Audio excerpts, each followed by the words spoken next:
Hello and welcome to all of you gathered here for our hybrid conference on building the future through community sponsorship of refugees.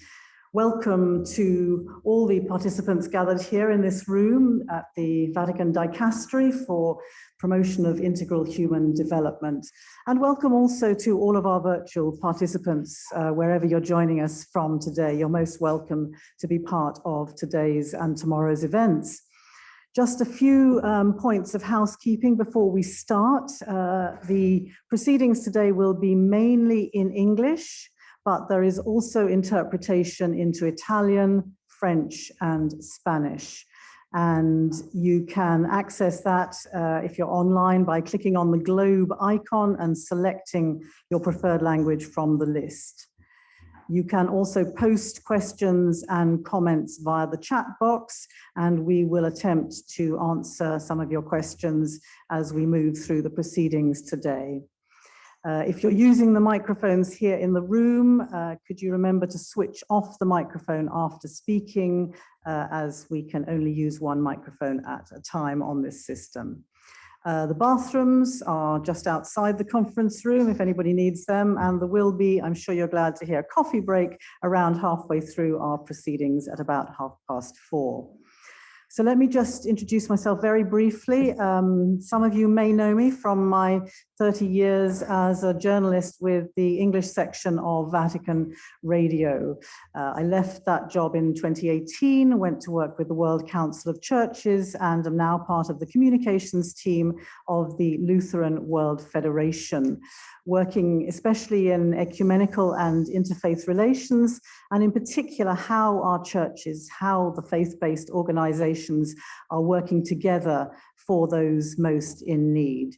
The Lutheran World Federation is a key implementing partner for the UN High Commissioner for Refugees, and so my work continues to focus on communicating both the progress in theological dialogues, but in particular the practical cooperation between churches, faith groups, and secular governments and institutions engaged in the humanitarian response to vulnerable individuals and communities.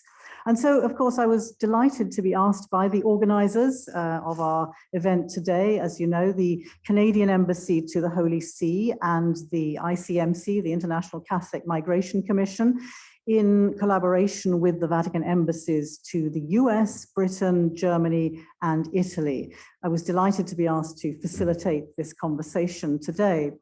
And so without further ado, then, I'm going to introduce the two people who have been primarily responsible for putting today's and tomorrow's events together. And they are Monsignor Robert Vitilo from the International Catholic Migration Commission, who probably needs no introduction for almost all of you gathered in the room today. He's the Secretary General of the ICMC, currently in his second 4-year mandate. He's a trained social worker with broad expertise in migration and refugee services, child protection, social services, human rights, HIV/AIDS, and global health. You may remember him as the head of the Caritas Internationalis delegation in Geneva and a special advisor on HIV/AIDS. He also held the position before that as executive director for the Catholic Campaign for Human Development with the Catholic bishops in the United States.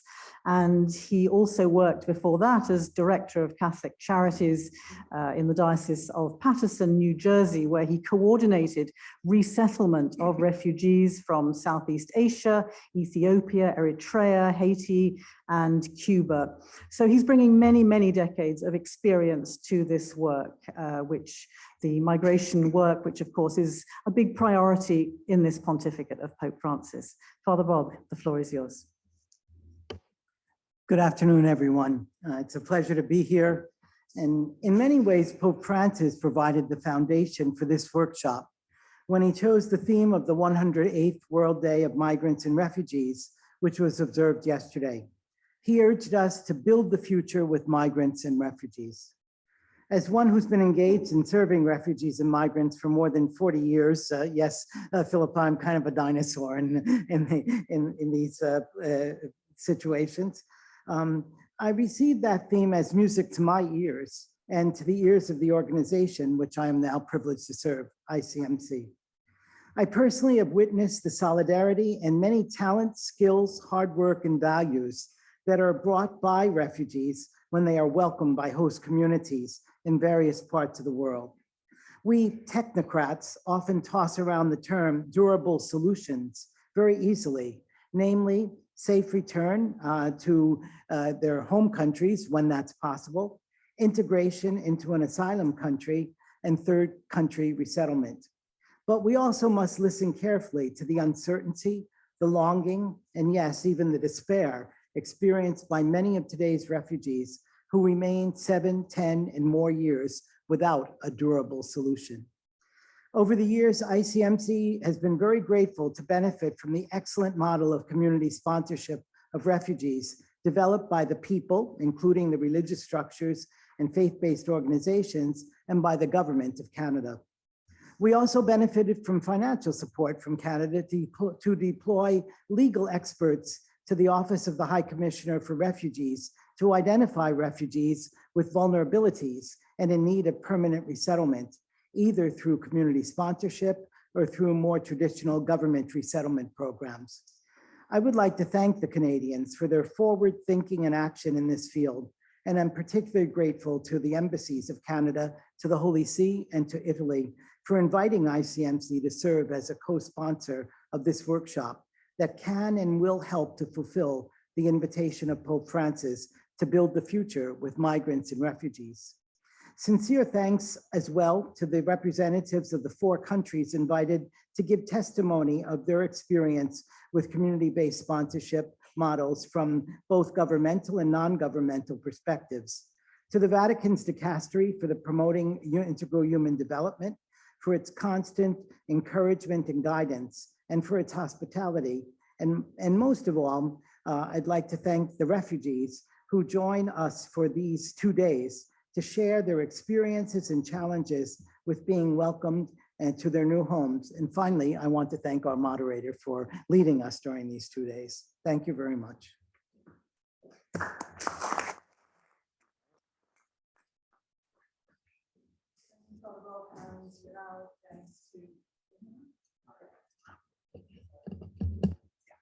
Thank you. Thank you, Father Bob. And we're going to hear now from Canada's embassy to the Holy See from Paul Gibard. He is the Chargé d'Affaires, a position he's held since September last year. He was born and raised in Central America and spent time working with worker and food cooperatives in Canada before joining the country's Global Affairs Department. At Canadian missions abroad, he has served in Costa Rica, Cuba, in Venezuela as the ambassador, here in Rome as Deputy Head of Mission, in Iraq as Canada's first resident ambassador since 1991, and in Nigeria as Head of Mission. Paul. Thank you. Buonasera, good afternoon, bonjour. I'd like to start as well with thanks. I think it's always good to thanks folks. And I wanted to start with our partners and co-organizers of this workshop, the International Catholic Migration Commission.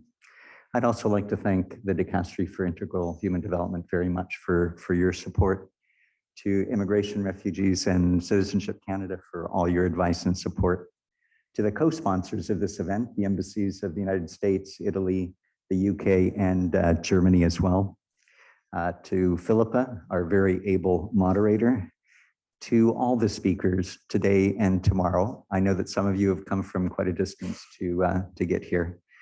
And last, but certainly not least, to all of those of you who are participating either virtually or online this afternoon. I'd like to talk about 3 things very, very quickly. The first is just to situate this conversation within a bit of a broader context. As Father Bob just mentioned, yesterday was the Catholic World Day of Migrants and Refugees. And today's informal workshop focuses on one piece of that broader picture. And that's really the role that communities are playing in sponsoring and supporting refugees who have had to leave their countries of origin. While this workshop looks specifically at the role that communities in the global north are playing, I think it's really, really important to recognize the role that communities around the world are playing in supporting refugees. Over 40% of the world's refugees are being hosted by 5 countries, by Turkey, Colombia, Uganda, Pakistan, and Germany. In Canada, there's a long history of community sponsorship and support for new arrivals, including refugees, and that often has involved faith communities. I witnessed that firsthand when I moved to Canada from El Salvador in 1979 and began to volunteer with the Interchurch Committee on Human Rights in Latin America and the Calgary Immigrant Aid Society.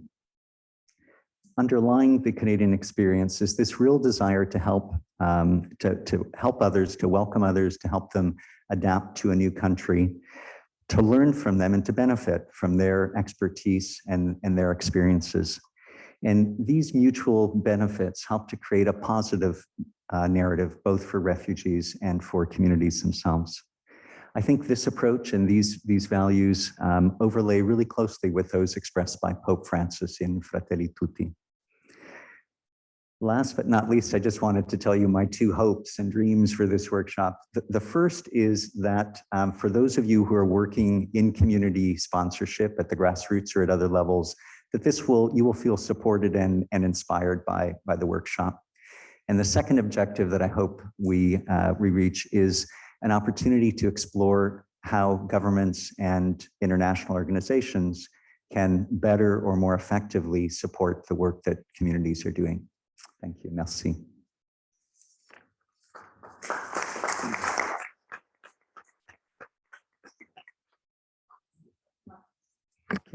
Thank you very much indeed, Paul. As we said at the beginning, we're being very generously hosted here at the Dicastery for the promotion of integral human development. And we're going to hear next from Father Fabio Baggio on my left, the Undersecretary of the Dicastery. Father Fabio is a member of the Missionaries of St. Charles Borromeo, better known probably to most of you as the Scalabrini or Scalabrinian missionaries. He worked as a pastor in Chile from 1995 to 97 and was advisor on migration to the Chilean Bishops' Conference. He also served as director to the Department of Migration in the Archdiocese of Buenos Aires. He taught at universities in Argentina, in the Philippines, and here in Rome, where he has been since 2010 the director of the Scalabrini International Migration Institute at the Urbaniano, the Pontifical Urban University here in Rome.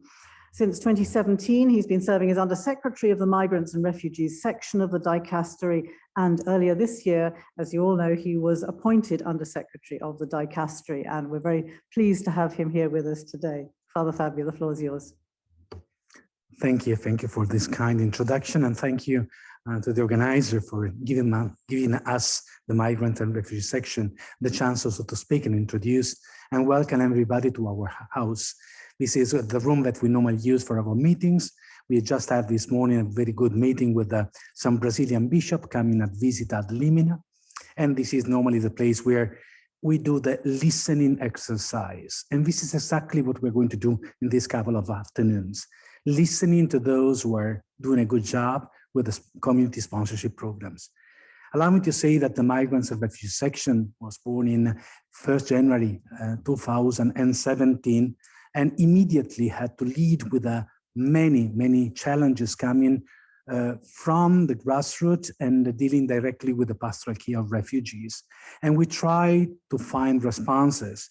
And one of the responses that we found more effective, according to what we were receiving from the grassroots, was exactly the community sponsorship program for refugees. And this is why, when we had the first chance to highlight responses for all the local churches, for the whole church around the world, we introduced under a document under the line of welcoming, the document 20 points towards the global compacts. We introduced also the community sponsorship program as one of the suggestions. And it was really well accepted by many. We are taking inspiration from what we are presented in order to replicate successful programs also in their diocese. I would like to say that Pope Francis was so generous to retake our suggestion and the message for the World Day of Migrants and Refugees 2018.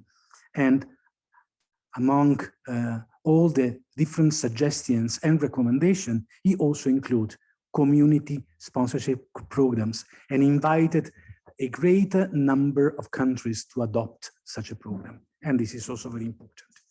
And the Dr. Francesca Di Giovanni, addressing the 72nd Executive Committee of the program of UNHCR, also reminded that the Holy See strongly recommend such program. So as you can see, has been a continuous recommendation coming from the Church.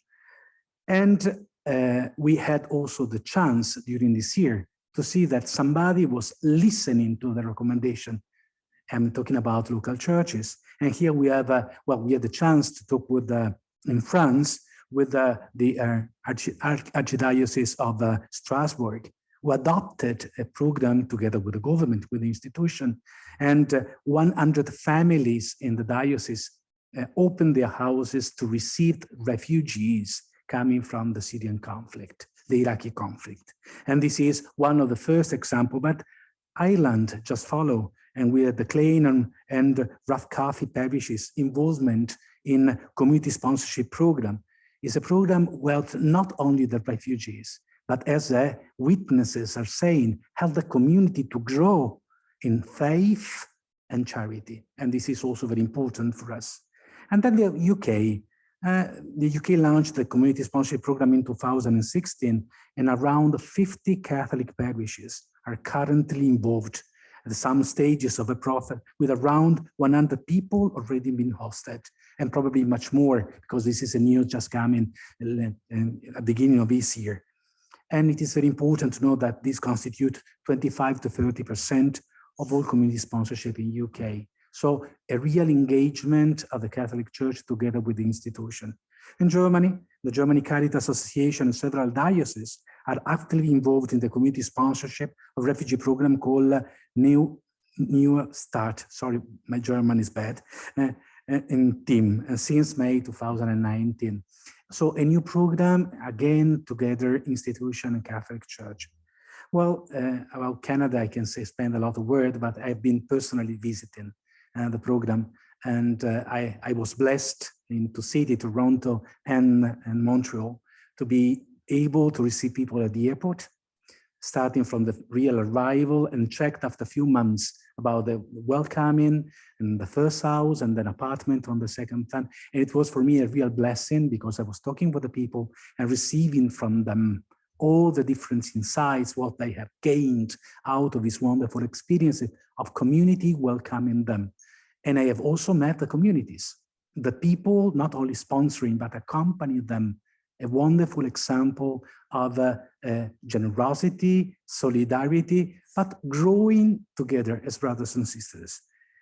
We would like to wish for this seminar, and that all the session would be able to facilitate the sharing of good practices and to increase the cooperation among the different actors, and particularly between the institution and the local churches. Thank you.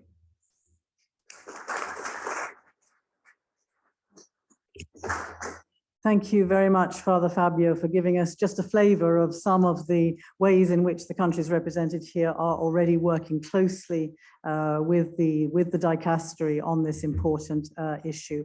And you're right, this is about listening here today, and any discussion about refugees and solutions to the refugee problems really must start by listening to the voices, the perspectives of the refugees themselves. And so I'm really delighted to welcome next to our discussion Anna Kristik.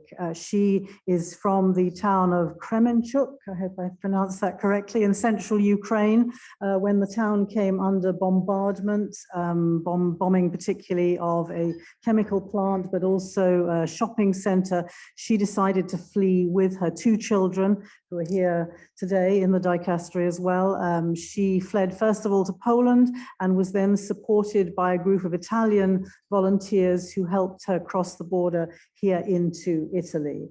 She lived briefly in a hotel and was then supported by Caritas to find a place to live. She's currently living in a church here in Rome with her 2 children. Anna, we're really honored that you can be with us today and to tell us a little bit about your experience and what you hope this conference will achieve.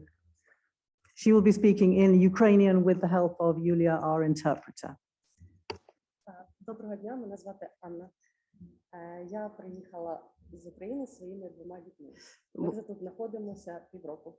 Buongiorno, mi chiamo Anna, vengo dall'Ucraina e mi trovo qua con i miei bambini che siamo scappati dall'Ucraina da marzo quest'anno. Спочатку ми жили 3 тижні в готелі, потім нас взяв під опіку Caritas і нас перевезли. Зараз ми живемо в Ріце. Abitavamo prima in un albergo e adesso il Caritas si occupa di noi e abbiamo trovato il nostro nuovo alloggio in chiesa. Нам дуже допомогли, тому що ми отримали доступ до медицини. Зараз мої діти ходять до школи. Їм подобається, тому що нас гарно приймають. Ci hanno davvero aiutato perché comunque noi abbiamo assistenza medica e i miei bambini vanno a scuola, quindi abbiamo tutto il necessario, tutto il supporto necessario. І ще я трошки хотіла поділитись нашим досвідом. Влітку мої діти відвідували, і я також, дитячий табір спортивний. Vorrei condividere un'altra esperienza. Questa estate io e i miei bambini abbiamo frequentato un campo estivo, un campo sportivo anche. Там діти займалися спортом, і дуже важливо, що там були діти з України, тому що до цього дітям було дуже важко адаптуватися в цьому суспільстві. Lì i bambini facevano lo sport, ma era importante perché avevano la comunicazione, potevano comunicare con altri bambini provenienti dall'Ucraina, che era molto importante per loro. А для мам було організовано також спорт, заняття йогою, і дуже важливо були уроки італійської мови. Anche per mamme è stato organizzato lo sport e anche lezioni in italiano e yoga.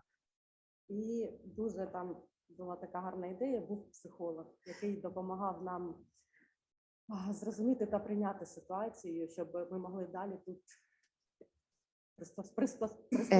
È stato molto importante l'aiuto dello psicologo che ci aiutava a risolvere il nostro stato d'animo molto particolare, perché veniamo ovviamente da una situazione pesante. Так, і завдяки цьому табору мої діти знайшли друзів, і ми знайшли спілкування з мамами. Grazie a questo campo i miei bambini hanno trovato comunicazione, anche noi mamme abbiamo avuto possibilità, occasione di parlare con altre mamme, altri connazionali. Ну і ще дуже хотіла подякувати Caritas, тому що вони нас завжди підтримують, завжди на зв'язку. E voglio ringraziare Caritas che aiutano sempre a noi e sono sempre disponibili per ogni cosa. Так, і актуальна для нас залишається одна проблема – це працевлаштування. E il problema attuale è il lavoro, cioè il lavorare in Italia, e questo è il problema importante. Grazie per l'attenzione.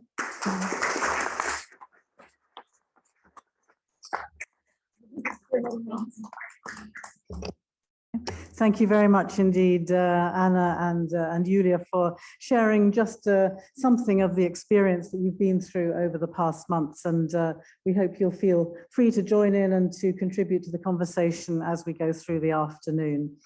Having heard then from the organizers, from our hosts and from Anna, we're going to hear from the United Nations perspective, from the UNHCR. And we're delighted to have with us today Chiara Cardoletti. She's the UNHCR representative for the Holy See, for Italy and for San Marino. She began working with the Italian Foreign Affairs Ministry, or she began her career rather as a consultant for the Foreign Affairs Affairs Ministry before joining UNHCR in the year 2000. And she's worked in many places, including East Timor, Ethiopia, Ivory Coast, Iran, and Afghanistan. She's also led the coordination of protection for refugees and IDPs in the Republic of Sudan. And we're delighted she's joining us today to give us a perspective from the UNHCR. The floor is yours.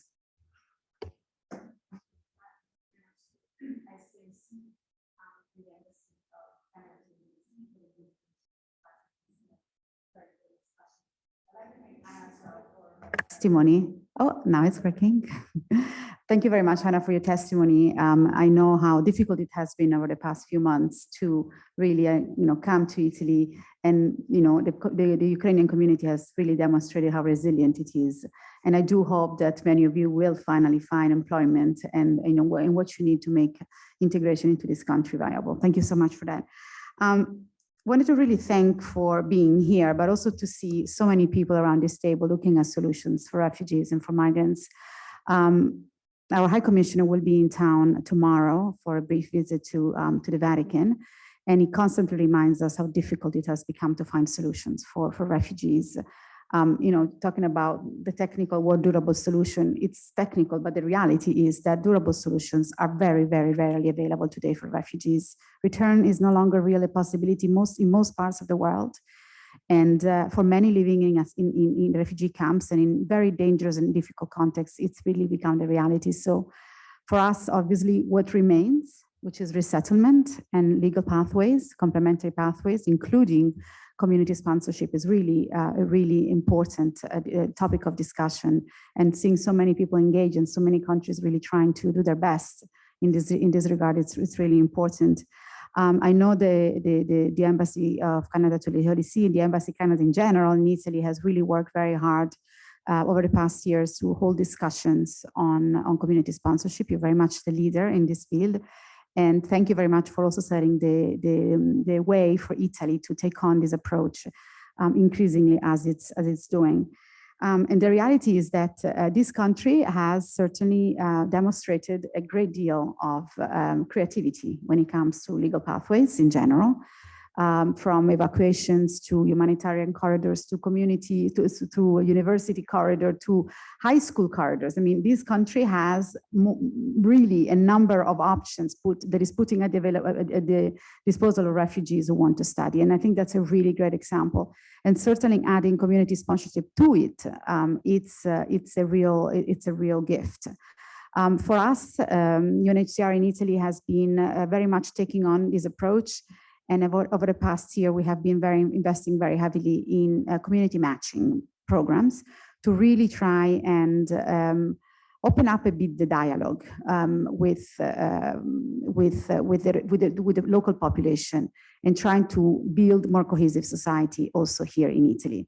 And what we are seeing is that the moment in which a refugee has a person, an Italian, walking them through what it means to live in this country and what it means to succeed here, and have an ear to listen to their stories and really make friends, it has become so much easier to really integrate, particularly in a country that is so bureaucratic and complex as Italy is. So what we are seeing is that by making these opportunities available, we are really fast-tracking integration a great deal, and also showing Italians what it means to be a refugee and what it means, what are the stories that go with that, and how complex it often is to leave your country and come to a new one and try to sort of succeed. So in a sense, we are fully supportive of the approach. We are ready to work with all of you in trying to really promote this approach and make it very successful. So thank you for being all here.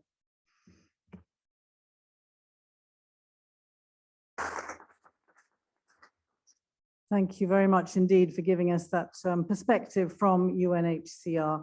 And we're going to move on now and hear the voices from the grassroots, as it were. And we're going to hear about perspectives, more about the perspectives. Father Fabio has already given us a little bit of a flavor of what's going on in the US, in the UK, Germany, Italy, and Canada. But we're going to hear directly from those engaged at the coalface, as it were. We're going to start with the United States. We're going to hear from Bill Canny, who is the Executive Director of Migration and Refugee Services for the US Conference of Catholic Bishops, a post he's held since 2015. Before that, he worked extensively with Catholic Relief Services, managing and executing relief and development operations in Europe, Asia, Africa, and the Middle East. Bill, the floor is yours. Thank you, Philippa. I thought I'd start off just a little bit to talk about the history of private sponsorship in the United States. Since 2015, myself and others have been trekking up to Canada to look at their community sponsorship program, many of us. But in developing this talk, I thought it necessary to go back and look at some of the history. And in fact, community sponsorship in the United States, and especially private sponsorship, has mostly been informal or has occurred on an ad hoc basis, such as in response to displacement caused by World War II.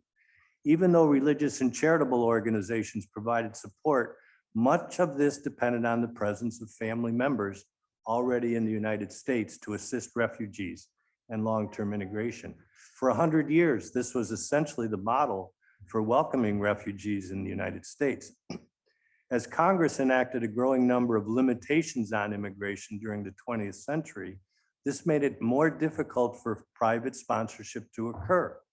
Legal refugee status was not available for all nationalities until the Refugee Act of 1980. In fact, there was a formal private sector initiative from 86 to 96 developed by President Reagan. His idea was to increase community support and also support for private refugees. It was also a time when we were talking about decreasing dependence on welfare in the United States, which was a theme during Reagan's administration. It allowed private organizations, not individuals, to sponsor refugees, but they were entirely responsible. No access to public benefits for the refugees. Eventually, this program was discontinued by the Clinton administration as medical costs, and this is a problem in the United States because we have a private medical system, largely, were increasingly difficult to cover by private organizations. The costs for both the public program at the time, the regular refugee program and the private program were actually about the same. So the costs weren't too different as they looked at it. In fact, during that period, 16,000 refugees were resettled under this private initiative, about 2,700 per year. There were 7,800 Soviet Jews and 7,905 Cubans. So there was an emphasis on two groups as private organizations got involved. And we've seen that even recently. Now, in April of 2022, the Biden administration announced the Uniting for Ukraine program, seeking to provide 100,000 Ukrainians community sponsorship in the United States for a temporary period, 2 years, as long as they had a US-based sponsor who agreed to provide financial support. As of September 16, 2022, 128,000 applications were filed by US-based supporters. So you see a large interest in the Ukrainians, and 90,768 Ukrainian beneficiaries had been approved for travel. They have 90 days to arrange their own travel, the Ukrainians, and seek parole at the port of entry.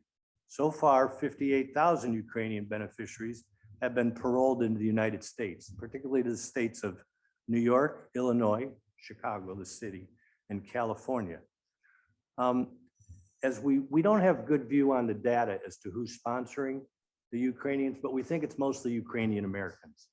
As organizations like ours have stepped up to provide community or synagogue or parish or church-based programs, and we have ourselves, it happened so quickly that these 60,000 have come and more. we're pretty confident that it's Ukrainian Americans sponsoring family members in the United States. We have ourselves 4 dioceses seeking to welcome. It's a very prescribed program in the US now. We have welcome circles. They pay for housing, arrange medical care, daily food costs. And there are now some government programs to provide also some social work. So we have a second sort of formal program that has pros and cons, and I think we'll talk about those as we go forward. But we have a second formal program to sort of test community sponsorship in the United States. And given that it's so far, it appears Ukrainian Americans sponsoring Ukrainians, the jury is out, if you will, on how we'll do in the United States with this particular program. Thank you, Philip.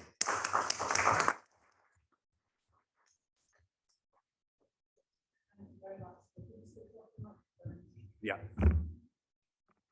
Thank you very much, Bill, for giving us just a few facts and figures there of the work of communities sponsoring refugees there in the US. We're going to move next over to the United Kingdom, to my own country, and we're going to hear from Mark Wigan from the Diocese of Salford. Mark spent his early years growing up in West Africa and also taught in Uganda in the 1970s before taking up a career in youth and community work. He worked for several Catholic dioceses in England and Wales in senior leadership capacity for over 25 years and is currently the refugee advisor to the Catholic Diocese of Salford, a volunteer role that he took up since his retirement last year. Mark, thank you for being with us. Thank you for having me. Well, good afternoon, everybody. And it's a really good feeling to be here in such supportive and safe company as we are here today, and let's say amongst friends. And I think that's a really important thing that community sponsorship offers the refugees that are benefit from the scheme, is that safe, supportive friendship. And it's sort of sadly lacking in the sort of the national perspective of migration and refugees. So community sponsorship for me holds up a light for humanity and for how ordinary people can become part of the solutions to resettlement of people. So I'm really pleased to be here and to share with you some of the learning, but also I just want to sort of focus on what's working well in community sponsorship, because it is a very new thing, and there are things that I think is worth sharing with us today, and just to offer you some thoughts. My first thought is that community sponsorship does build intimate forms of community relationships and connectivity that is, by and large, very, very positive and has a very direct impact on refugees themselves. It also has a very, very direct impact on those people who volunteer to offer their services. And I think that that combination, where we're looking for equality of relationship, a respect in relationship, to realize that many refugees that come over to this country in the UK, that come over with nothing, actually, they haven't come over with nothing at all. They've come over with an awful lot. I've not met a refugee that doesn't want to go back to their country, for example, and I think that's a really important point to make. But there is a really good relationship where there is an exchange of social capital, an exchange of skills, exchanges of ideas at a very local and personal level between people, which is a transformative experience for both refugees and for those people that are engaged in supporting refugees themselves. So I just wanted to start with that point. And at its core, sponsorship, and I'm reminded of being here in the dicastery and I'm thinking of Catholic social teaching, is something that relies on compassion, problem solving, and creativity. It doesn't rely necessarily on an individual's faith, but it does rely on their willingness to engage in some of the very basic things about being human. So I'm feel, for me, I've always been a great supporter of community sponsorship because I see it breaking down barriers between people, reducing stereotypes, depolarizing the context in which we're living sometimes. So it's really important as a strategy. And therefore, my concern is to grow community sponsorship because it's in its infancy and it needs to grow and become a much bigger major provider of sanctuary and safety for people. And it is a very fragile world, and we've got a long, long way to go before we can say, as somebody said earlier, that it's an enduring solution to resettlement. The individual benefits to people in the community of sharing a common goal and working together have been sort of, there's quite a lot of research that's going on around that. And in the UK, particularly Birmingham University has almost created a whole department looking at the benefits and the challenges of being involved in community sponsorship. One of the things, taking it away from the grassroots a bit and looking a little bit higher up, is that it is an example in the UK of effective government and civil society working together. And it's a very important example of government and civil society where, in a way, the Home Office, regardless of the politics of the day, so to speak, I have found incredibly supportive of encouraging and promoting this model of resettlement. Just in the last few days in the UK, over 600 refugees per day are crossing that little 23-mile stretch of water between France and the UK. And this year alone, 32,000 refugees have taken that journey across the Channel. And I remember going back to 2016 and 2017, comparing that to what was going on in the sea, in the Libyan Sea and Lampedusa and stuff, thinking, well, that couldn't be recreated in the UK, but it is being recreated in the UK. And that's why I feel that the power of community sponsorship to break down barriers, to reduce that polarization, to have a fresh look at what a refugee is such an important thing. And today, we have many people in a very multicultural society in the UK, and it is a very multicultural society, but it's still a very divided society about what is the place of migration and refugees in our society. I just want to conclude with a couple of thoughts about what's working well. And what really is working well is the collective thought between the Home Office, the voluntary sector, civil society, working together, talking to each other, trying to improve the scheme, because community sponsorship is what we'd call colloquially is quite a clunky system. It's quite bureaucratic. It takes a long time to deliver. And in complete contrast to some of the work that we've seen with the Ukrainian Homes for Ukraine, for example, it's quite a slow and clunky system that needs a lot of refinement and a lot of improvement. And interestingly, I would say that the experience that we have at the current moment of people seeking sanctuary outside of Ukraine, those Ukrainian people that are coming looking for safety in other countries, is actually helping community sponsorship think through how it can be more responsive to the needs of its neighbors. So at that point, I'll hold it there if I may. Thank you.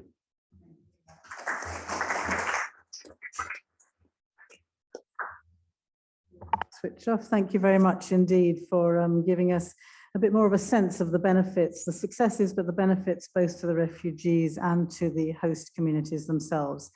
We're now going to move over to this side of the room to Italy, and the Italians, as ever, are out in force. So we've got three people representing the particular experience of the Italian humanitarian corridors program, known to many people as one form of community sponsorship. We have, first of all, Cecilia Panni. She is a volunteer for the Saint Egidio community, the humanitarian Corridors program is run by Saint Egidio, the Federation of Protestant Churches, the Valdensian Church, and Caritas Italiana.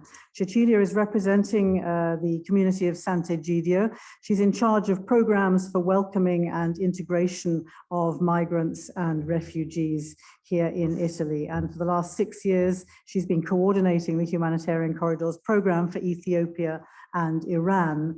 Next to her, we have Fiona Kendall from the Federation of Protestant Churches in Italy. She's European and Legal Affairs Advisor for the Federation, and she works within its Mediterranean Hope Migrant and Refugee program with a primary focus on policy and advocacy in the field of safe passage. And in that connection, she's currently engaged in helping to develop a model of community sponsorship here in Italy. And next to her, we have Oliviero Forti. He's head of migration policies and international protection for Caritas Italia. He is principally responsible for coordinating both at national level the Caritas work on migration, but also maintaining regular contacts with the national and European institutions and the international organizations.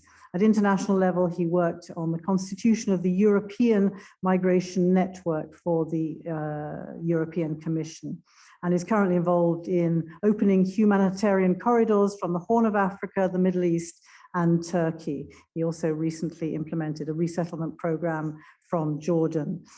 The three of you are representing this very particular form of community sponsorship. Cecilia, you're going to tell us just briefly about some of the successes. Oliviero from Caritas is going to tell us first about some of the successes. Thank you.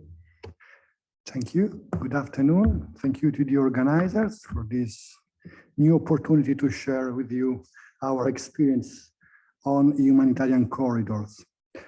I will try to share with you a very short list about the positive elements of our experience. First of all, I can say that until now, until yesterday, the humanitarian corridors have been for Italy a good opportunity to open a dialogue with the institutions on legal and safe pathways programs. As you know, for us, it's crucial to demonstrate that the only way to manage migration in a positive way is to promote legal way resettlement programs, humanitarian and university corridors are for us a concrete examples how to approach the phenomenon at a global level. So we will continue, we hope, in the future to promote this kind of programs in order to open this kind of dialogue with the Italian institutions, but even with the EU institutions. The second positive element, as my colleague Mark said before, is the involvement of the communities in these programs. The involvement in the reception and integration process.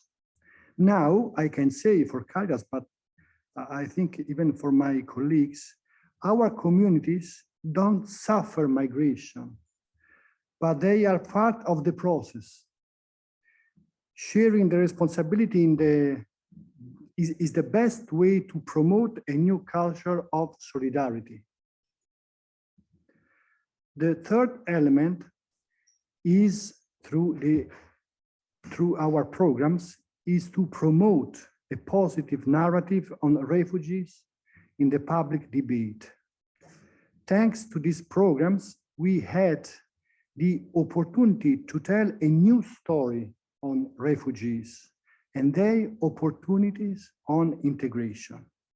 In particular, the university corridors programs implemented with some of my colleagues and UNHCR is the opportunity to tell that the refugees could be resources for us.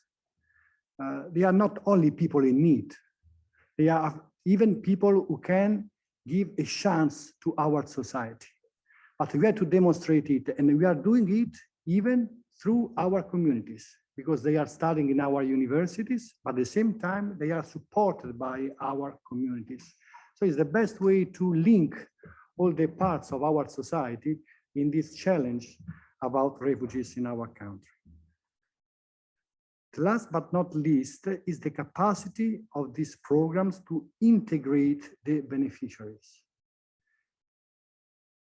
We registered a low percentage of beneficiaries who left the reception programs. And only few of them decided to move to other EU countries. The secondary movement, as you know, is different from the institutional approach. And we would like to promote it even in the rest of institution reception scheme that we are even implementing with the institution. So the idea is to strengthen this part of our programs, to find a way to promote the culture of the communities. And thanks to this work we are doing all together, the community sponsorship, I think that in the future we can do it. So thank you so much.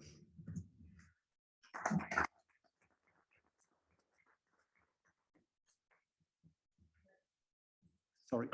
Thank you very much indeed for giving us a bit of the Caritas perspective.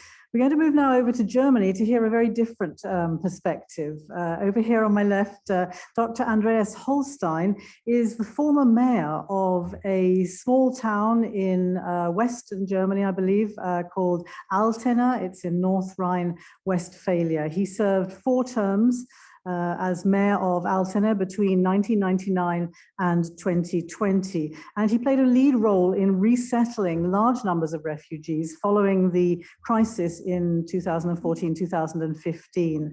And for his work with refugees, he was awarded Germany's first national integration prize, instituted, I believe, by Chancellor Angela Merkel.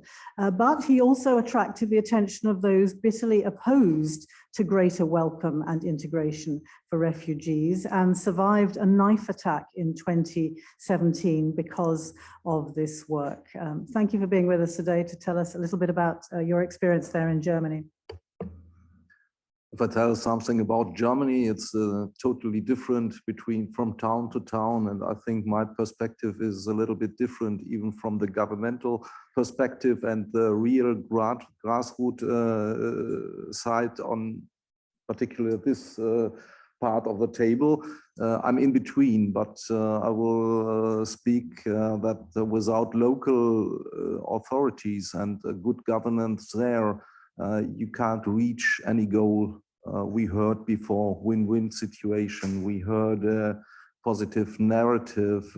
In all these cases, it's a deal which is done local between inhabitants of little cities and towns and only settlements sometimes, and their local governance and how the work is done at this base ground is responsible for the success. And often it is seen through figures and it's seen through laws, and it's a practical thing. You need to motivate people to be volunteers, even beside organizations as Caritas or Catholic Church. I'm Catholic, but you need also the help of the mosques. And you need other people who are not believing in anything, they think, but I think that's different. But you need to build a network, a real network of helping other people who are coming to a little society, and not only because of humanity. People are interested in their future and the future of their children. So you have to translate to them that's an opportunity for the local society, that you can learn something, that you be better together. And I think if I look through the towns which made this process in Germany between 2014 and 2017 very successful, I see that they haven't had no problems to deal with Ukrainian, mainly women coming with their children for shelter in Germany. they have the tools, and they learn to work with the tools. And all you have to do as a mayor or a mayoress is to create a climate where people can help each other and to motivate them. And I think this we did in Germany after some decades where we did not recognize which tools we have and which tools are necessary and important for the integration. We do at the moment quite better than before 2015. So we learned as a nation, we learned as a society, but I would like to underline the responsibility of the local authorities. And sometimes they are not seen by the organizations who are in favor of integration, and sometimes they are not seen by their own government because they are at the end of the line, and they are so important because this is the result where success is created between local authorities and volunteers. Thank you.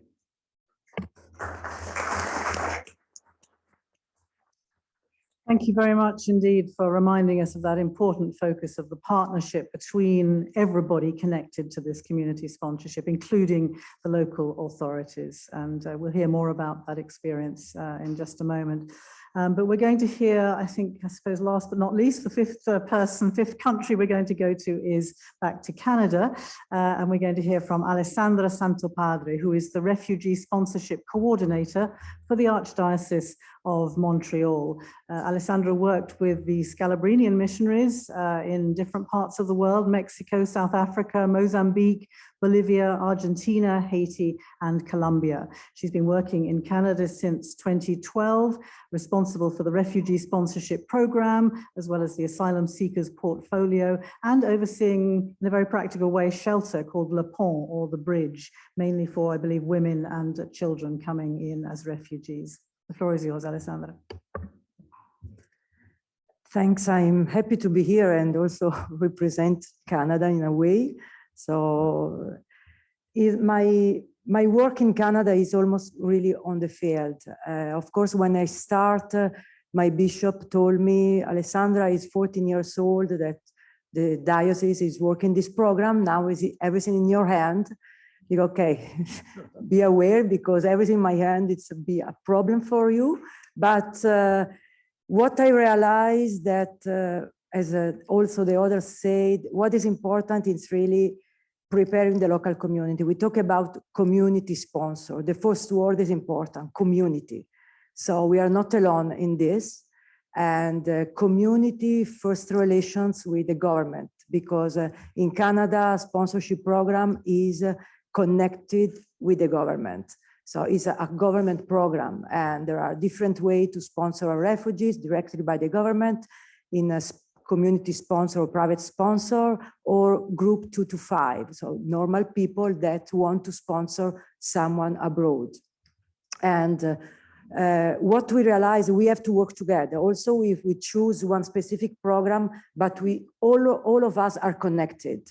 So we share experience, we share problem, we share our volunteers, because we know a lot, we have a lot of volunteers with knowledge that want to be involved. So first of all, we create a network between us. This is important. It gave us a support when something is not going well or someone has problem. So we are all connected one each other. We regular meeting with the local society, with the local government, with the local church, with the local community faith, because sponsor our refugees is sponsor also the community that welcome these people. So for us, it's really important. And working with the schools, with the police, with the hospital. So when people arrive, we have all connected and we know where to refer these people. And I remember that when I start, the bishops send a letter to all the parishes. So I spent 1 year visiting all the parishes and talk what is a sponsorship program. So what means be involved? What is the legal issues? Because when we sign an agreement with the government, we are legally responsible for these people for 12 months. So there is a responsibility, and we have to take care of this responsibility. And I think that I scared some parish because they say, okay, no thanks. But at the end, 47 parishes decided to sponsor 1, 2, 3 family. So I prepare the groups, and all the groups prepare other groups. So it's a meeting poll that we start with one and multiply the receiving people. So be prepared not only to welcome, but to take care and encounter the other. Because I always said, welcoming, it's okay. We can stay all at the airport. I spent hours at the airport receiving people, but after, so this program gave us also the opportunity to have time, sometimes too much, have time to prepare everything when the refugees arrive. So when the refugees arrive, we know who is coming because we are in touch with the refugees before they're arriving. So we know their stories, we know their knowledge, we know their study, we know what they need, the children likes. So all the committees prepare everything for the family. When they arrive, they have the house, the volunteers prepare the house, we ascribe the school at the children at school immediately. Sometimes we know that the children loves music, so we prepare some course for them before they arrive. So, and we spoke with them, we accompanied them during all the process. So soon we know that the federal government sent the documents in the embassy abroad. We know exactly all the process. We prepare them for the interview, for the medical visit. We talk on Skype, in WhatsApp and everything. So when they arrive, we know them and they know us. It's not a surprise.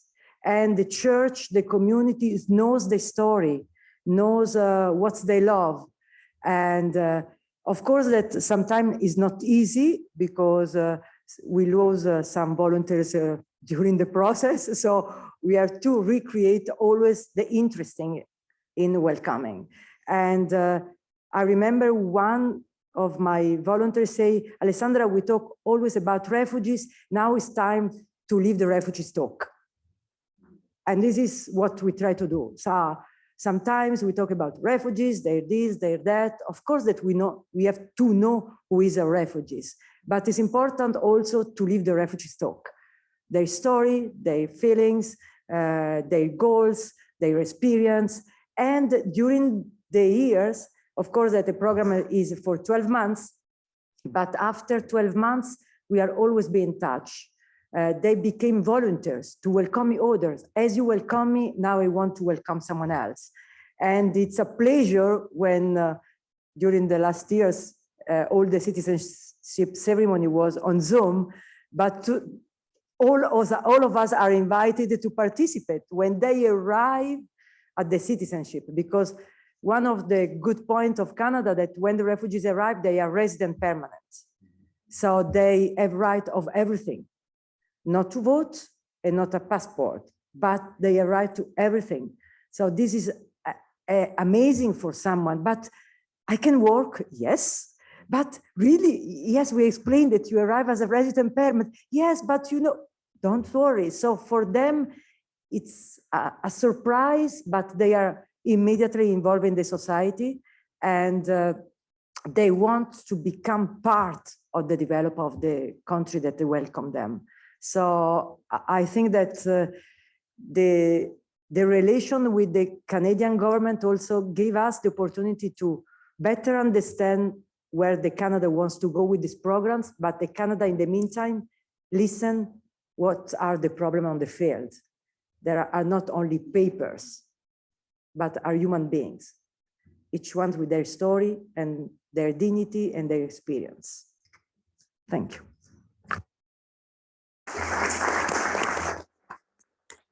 Thank you, Alessandra, for giving us some sense of the way Canada is seeking to grow this community sponsorship program, to make it more sustainable, some of the successes that you've had spearheading this experience over the past years.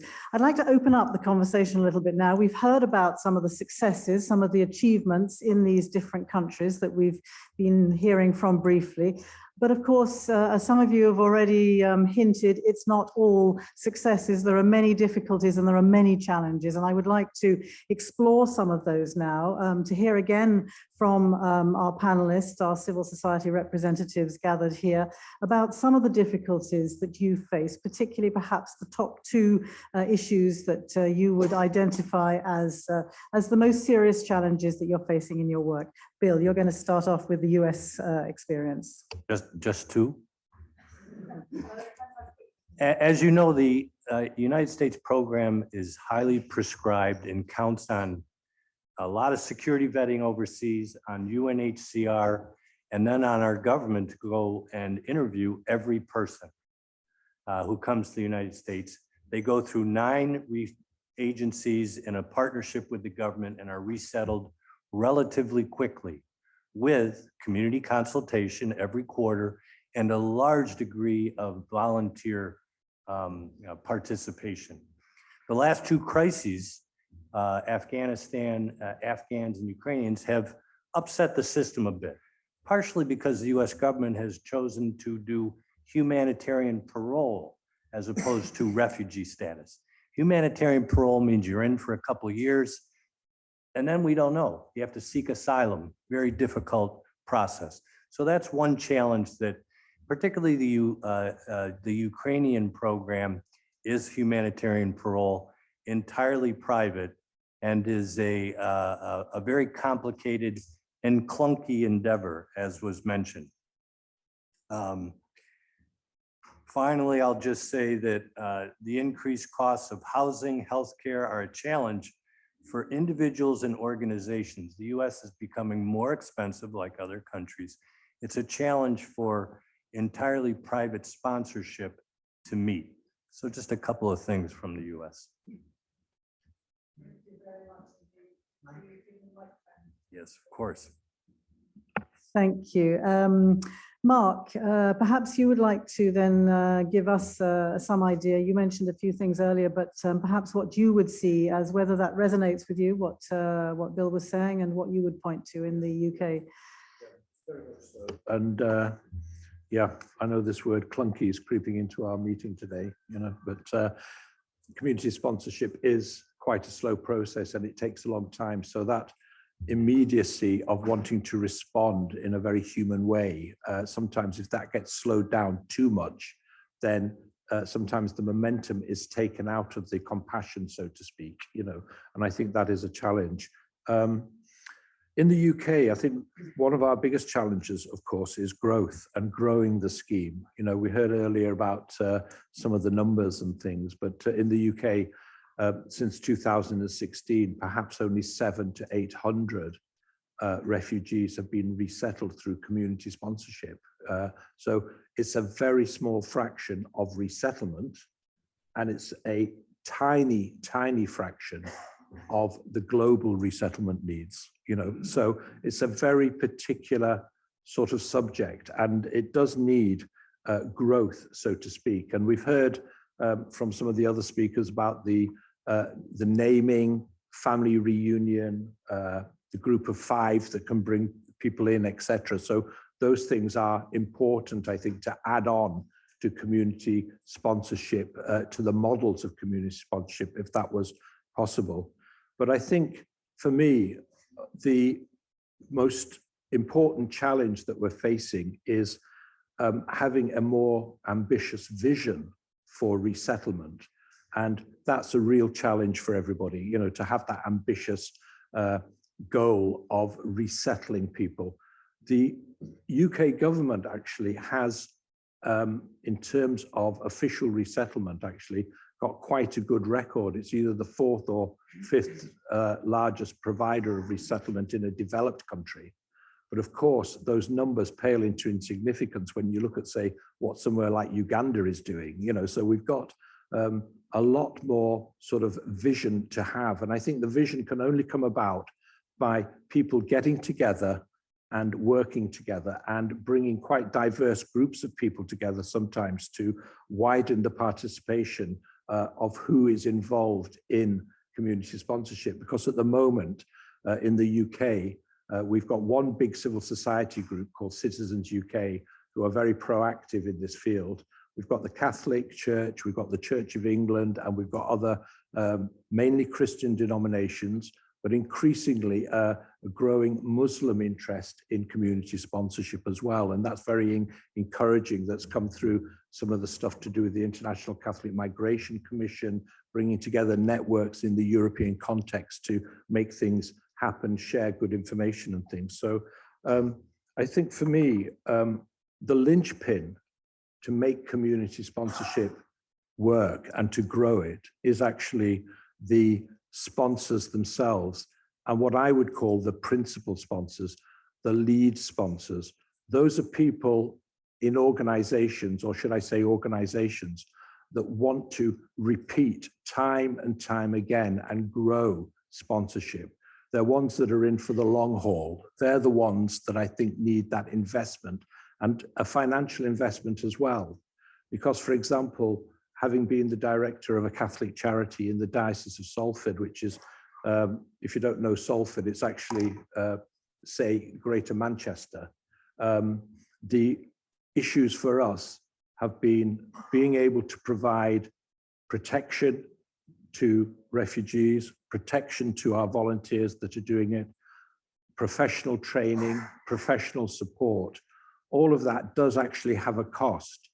And in the diocese that I'm involved in and other Catholic dioceses, unless we can guarantee that we're going to be there for the long run, for the long haul, not just there ticking a box to do a couple of sponsorships.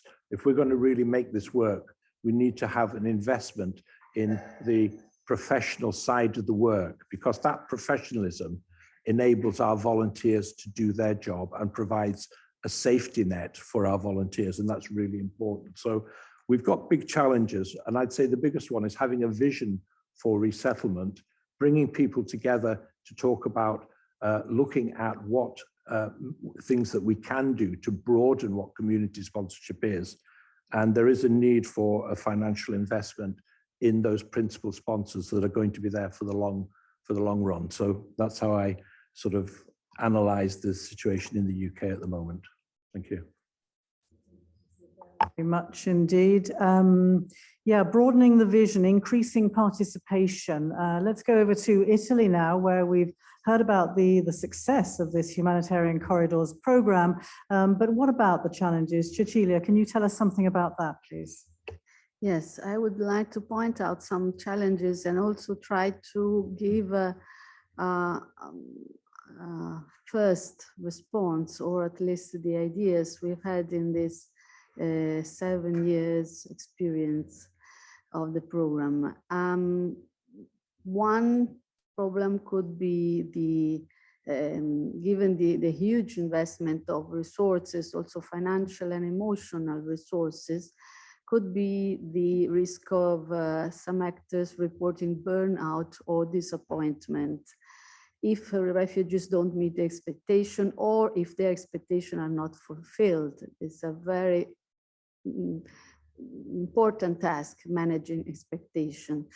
And I think that the key word is this network created since the beginning of the program, with an umbrella organization, with the chief sponsor, like Wigan was saying, supporting and monitoring continuously with a huge action of mentoring and mediation between the refugees and the sponsor organization, or the small actors, the smaller actors or parishes or families, and often an intercultural mediation, because it's a task of different cultures meeting.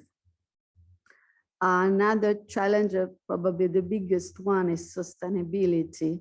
So it's important to plan in advance to do a big work of fundraising and the investment in multiplying resources and to advertise through a positive narrative.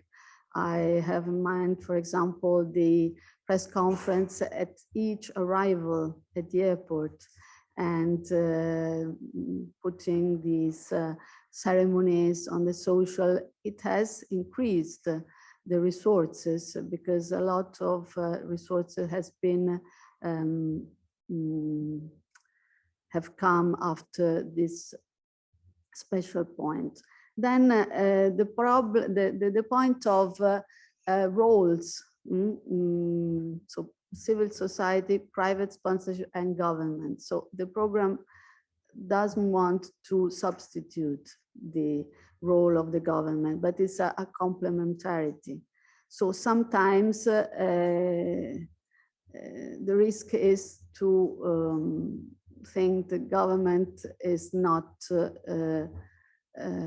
going on with his roles. But I think being aware that the role of this program is not substitution, but is a role of advisor. So these are pilot projects that cannot be run for always by private sponsors, or at least they can be started by private sponsors.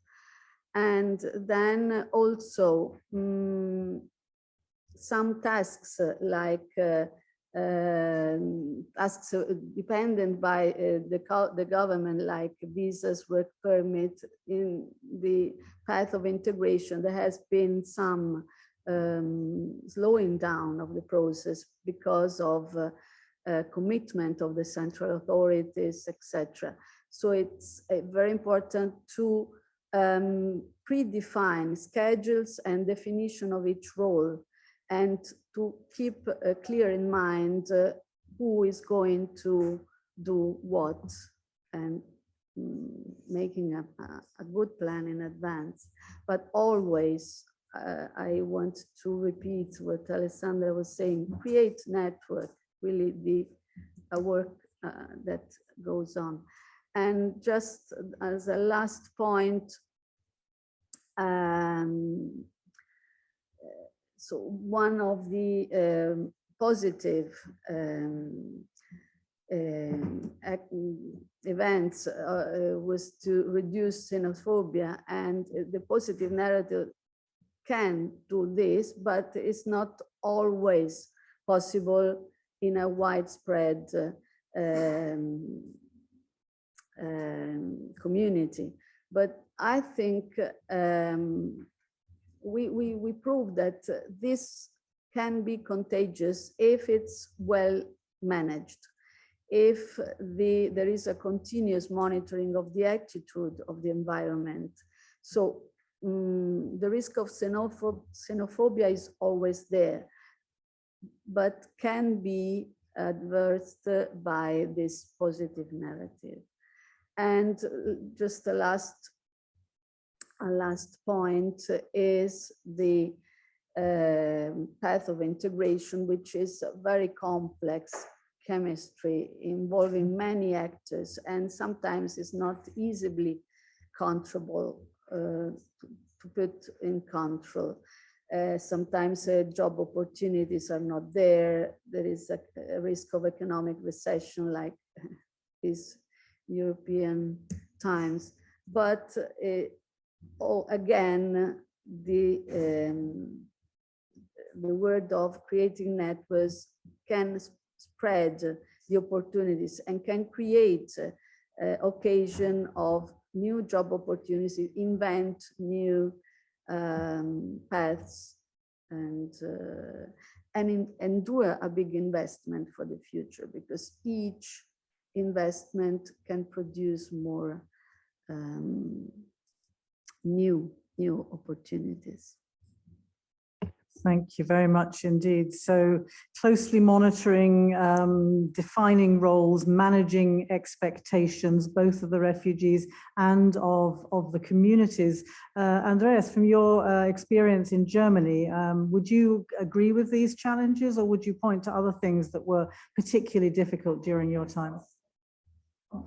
Agree, because we have expectations on the side of the people who come as refugees, and we have expectations from people who are willing to help and giving a willing help. And they have a picture of each refugee, even if they got to know her or him before. It's only a picture by Zoom. It's not a picture of reality. So as we know everyone, choosing a partner, it's difficult to deal with him, or choosing a friend. It's an experience of years, and the same is with refugees. So if you take a willing hand from both sides, it's difficult to hold it and to match it in the right way so that it is successful. And I think this is the biggest task, bringing people together in the right way and making it fitting. That's a problem. And second one I would like to mention is the strict rules of the law of the governments. I will tell a short story. When we started with Nest, it's a German program we heard before. People of my town asked me why we have to be witnesses. We all are witnesses. We have 150 or 200 female and men who are willing to help. Why only 5 should sign? And where's their special responsibility? So we solved the problem, but I will try to open your eyes for the picture of programs which is present at the stage of people who are the basic and who are the most important subject we have, the volunteers and the refugees. They are both the most important elements. And so this is, for me, it's a task, and the languages in all integration processes a task. Either the languages or the intercultural background. So I think it's very useful if, like in the Manchester area, there are many people who are active and they are themselves third or fourth generation of people who came to Great Britain. The same in Germany. If I'm looking to the Turkey generation, or if I'm looking for the Arabic generation in Germany too.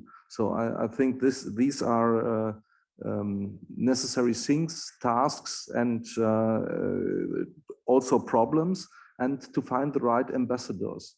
So if you have willing people who are engaged in the program, they are not always the right people to put to the front and to give an example. And you need good pictures to destroy the narrative of the ultra-rightists in every country who are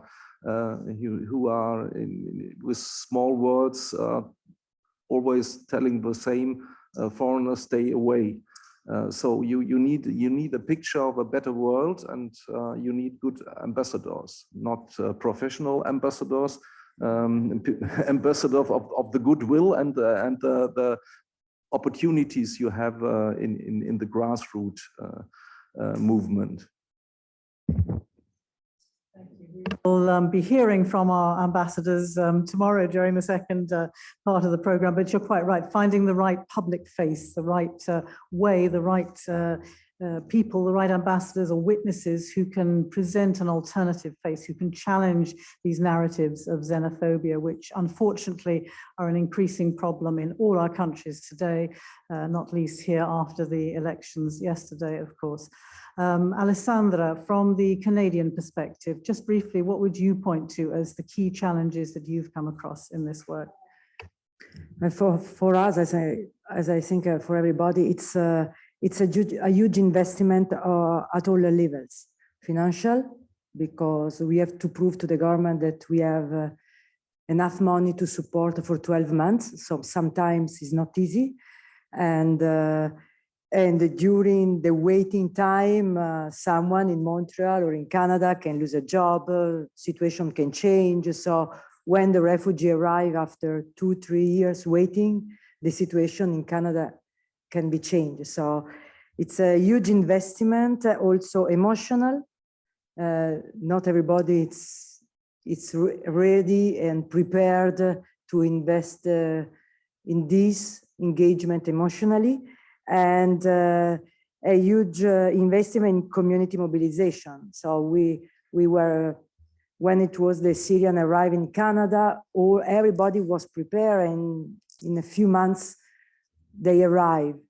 But after, when there is someone else 2, 3, 4 years, also the mobilization of the community start to lose interesting. So we have to motivate everything, and this is it's a challenges, and so we have to form and inform people continuously. So sometimes there are some activists that say, of course, it's a humanitarian program. This means that in 2-3 months, people has to be here. They are escaped from wars, they are escaped from persecution. So why we wait 2, 3, 4 years sometimes? And there are, and sometimes it's a joke, but we say, please don't marry, because we have to start again all the documents. Don't children, but we can't stop the life of these people where they are in the waiting. So this is a huge challenge for us, the times to, so bureaucracy sometimes has to be a little bit easy and faster. That's it. Yes, the question of lengthy processes in an age of instant gratification, people wanting instant solutions. We do have about 5 minutes left still for this second part of our discussion on the challenges. Would any of the 5 of you like to add anything? Bill, at the beginning, you were asking for a little bit more time. What would you like to add to that? To follow up, the United States' goal next year is to resettle 125,000 refugees, getting up to sort of where we ended up during the Obama administration, which was 85,000. It's a fast program. It has, while it doesn't have means tests to get into the country, it does put an emphasis on employment. Able-bodied refugees come in and they're expected to work. About 75% of people who are able-bodied find work in within 3 months. So now you have this push for more community engagement, et cetera. And the program historically has involved volunteers extensively. What we're looking to do next in the United States, just next year, is to sort of parcel out greater responsibility to groups of volunteers or churches or parishes or synagogues. Not perhaps 100%, but some number of the tasks, housing, getting kids in school, healthcare, linking with public services, some level of tasks that will go to communities and will be measured to see if we can increase community sponsorship, perhaps in a hybrid way, and still maintain the ability to resettle that many refugees in the United States, which is not easy, even for 9 agencies in partnership with the US government. Thank you for adding that, and also pointing to this need to increase participation, particularly the focus on the ecumenical and interfaith outreach that is so vital to grow and to sustain these programs.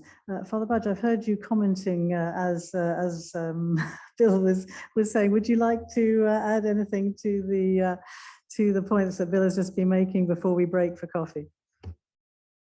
I think that to point out the problems and challenges is a work and the responsibility of those who are really running the programs. We are just listening from them, but we are collecting a lot of information. Maybe I would just add from the information that we are getting on the field, that apart from, as it was said before, all the length of the selection and checking and all the things, there is also some kind of burden of checking on those who are working for migrants and refugees? What are the requirements for civil society organizations to be engaged? And sometimes it's becoming burdening because you have a lot of work to be done in order to prepare community. And then you have also to respond to a questionnaire and questionnaire, and to requalify it all of the time, just to be able to do the work that you are supposed to do. On the second time, I think that it is also an opportunity to rethink about the cooperation between institution and faith-based community and other NGOs, or any other civil society organization, because there is, of course, a shared responsibility. I can think it can be renegotiated in terms of investment, as it was said before, financing, and responsibilities as well, because it's very important that the community should be there. Now, I would like also to add on the previous panel, which was about the success, what we noticed in all these sponsorship program, that as well that the refugees who have been resettled are really benefiting of the program, but also the communities are just refreshed by the presence of the refugees, just because they are just exercising that unity and working together that sometimes is lost within a profession of faith, which is becoming even more liturgical than in charity. This is what I mean. I think Pope Francis is already calling about the importance of working in charity and also evangelizing through charity, which is not only for Catholic, it's about all Christians. And it is also very important for us to be united in doing that. This is why the community, not the personal, but community sponsorship program is also building community, which is also one of the points that I would like to raise. And maybe also it would be important for our reflection. I think tomorrow will be, unfortunately, I will be not able to participate to the meeting, so I just anticipating something. Thinking about a connection among different policies and political stance and trends, which are very important, because on one side, you will have, of course, an asylum policy, which will be very clarified and determined by the state. At the same time, you have economic and development policy, and on the other side, that population policy. So thinking about how you can put all the things together and see how eventually also the community sponsorship program can respond to different challenges where just some of the societies today are facing. So it's very important. Thank you for adding to those difficult questions that we've been talking about, the successes, but the challenges that we're facing as well. And as you rightly say, tomorrow we're going to hear more about how to increase these partnerships. We're going to have a coffee break right now, just a very short break, just about 10 minutes. And after that, we're going to come back and we're going to hear again from our civil society panelists about what sort of support they would really like to see from the governments, from the international institutions to help resolve some of these challenges that we've just been talking about. So enjoy your coffee break and I'll see you back here in just about 10 minutes time. Thank you. So welcome back. I think we've got everybody back in. Thank you for being punctually back here for the final part of our conversation before we go over to some questions from other participants. For the final part of this perspective from our civil society panelists, we're going to ask the question, what support would you like to see to make your work more effective, to help resolve some of the challenges that we were talking about in the previous conversation? And so we're going to go back again to the US to start the ball rolling. Can I also say that I know it's not easy to get a conversation going with people around a very formal table like this, but if any of you, the panelists, would like to kind of respond to each other or ask questions about what your fellow panelists are saying, please just catch my eye and I'm happy to kind of break things up a little bit and not necessarily just follow around the table as we have been doing. Thank you, Bill. If you would like to tell us a bit about the support that you would like to see. Well, I think if I could speak perhaps for the NGOs a bit, large-scale public information campaigns, if I didn't mention it, we really need to get the public, more engaged in welcoming people in the US. I think we have to be careful going forward about this humanitarian parole, which isn't really a refugee status.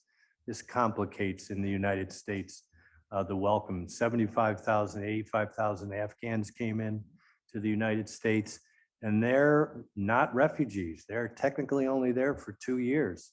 We're relying on Congress. So we need to make sure when we bring people in there, they're in a full, I think, refugee status going forward. And then finally, as mentioned, even community sponsorship, where you put the onus, if you will, or the responsibility for the communities, you need to support them. You need to technically provide them assistance. You need to help them learn how to, bring refugees into the United States. Very complicated, and we do need funding even to do that mobilization and support. Thank you. Thank you, Bill. Mark, next, would you like to give us an outline of what you would most like to see to support the work that you're doing there in the Diocese of Salford in the UK? Thank you. Yeah, well, I completely agree with the last comment from Bob about communication and publicity and promotion, because in a way it is our best kept secret, community sponsorship. We just don't share it enough and get it out there, and it is a very important, I think, model to be promoted alongside other resettlement models that we've got. So I completely support what Bob's just said there.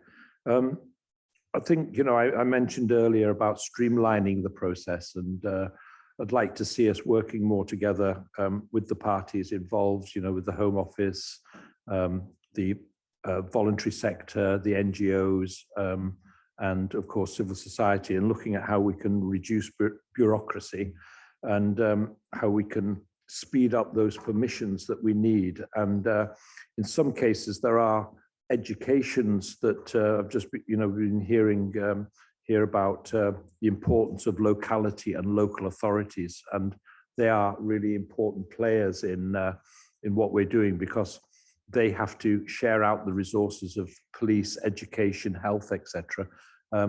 Some local authorities are very reluctant to get involved with community sponsorship. And one of the reasons for that is because they see a lot of us as amateurs and volunteers rather than as professionals, as equals, if you like. So trying to create that sort of parity and mutual respect, it soon heads that way when you start working together with local authorities. But initially there can be that reluctance to get involved because they sometimes think that you are sucking them into something that is something that you can't handle if things break down. And occasionally things do break down, and it doesn't always work. And we've heard about some of the things that go with burnout and stress, etc. So I would like to see that fast tracking, more sort of collaboration with the local authorities and coming together with government in particular. But my thing about support has always been that the reality is that you do need to have the economics of anything in place if you are going to be a serious long-term player in something. And the support that I would like to see is coming together with some of the big promoters of community sponsorship, like the the global initiative that came out of Ottawa, local authorities, government, etc. But trying to bring together philanthropists and government funding and seeing if there was a model that could support sustainable long-term funding, because without that, very few sponsors will get engaged, I think, in something in a serious way. Because in the UK, it's interesting that I haven't seen yet a sponsorship group that has gone on to take on another family in sponsorship. There might have been one or two of those. But when I visited Canada quite a few years ago, looking at the model there, I was bumping into communities there that were on their 7th or 8th family over the last 7 or 8 years. And it was almost an annual event to bring another family in. But in the UK at the moment, that's very rare indeed. And I think that's because of the bureaucracy that surrounds it. And I think it's because that actually things can get very intense in the whole process. And we've got to sort of find a way of being professional, but and taking some of that anxiety off volunteers. And that means investment in what we're doing. So I'd like to see government or let's say those big players, if you like, coming together to look at how we can resource community sponsorship in a better way, in a more sustainable way for the long term. Thank you. Thank you very much, Mark. I'm interested, Andreas, in a moment to hear your response to Mark's comments about the reluctance of some local authorities to get involved, and from you, Alessandra, in a moment about this question why the Canadian model seems to be more sustainable in a way, why people continue to want to take in families as opposed to this UK model that Mark is talking about. But I'd like to go over to Fiona Kendall, who we haven't heard from yet. She is also part of the Humanitarian Corridors program, as I mentioned earlier, working with the Federation of Protestant Churches here in Italy. Would you like to perhaps outline what you would see as the most important areas of support for the program Mediterranean Hope? No worries. Thanks, Philippa. And thank you also for the opportunity to respond to that question today, the first day of a new government here in Italy. The Corridors programs are now well respected across the world, and we understand that the new government will be broadly supportive of those programs. But first and foremost, we want to ensure that they continue. And beyond that, I think we would like to see a commitment from the new government which allows us to expand those programs and their geographical reach, increasing the number of countries from which we bring refugees and also to other countries as well.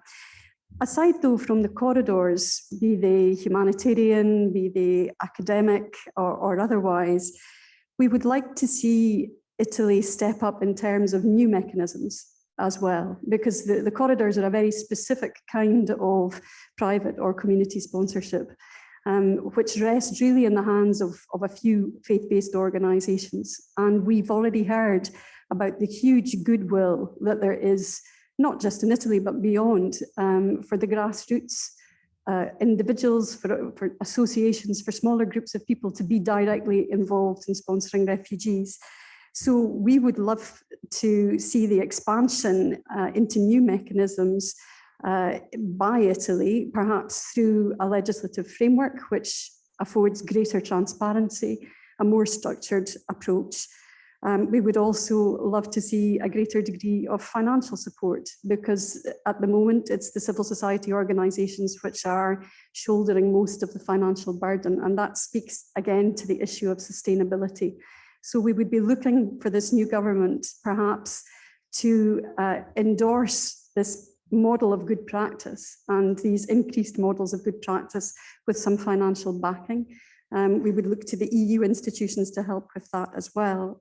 I mean, in short, Italy has such a great tradition of hospitality, of welcome, of caring for people who are on the margins, and we simply want to see that opportunity extended to a greater number of people.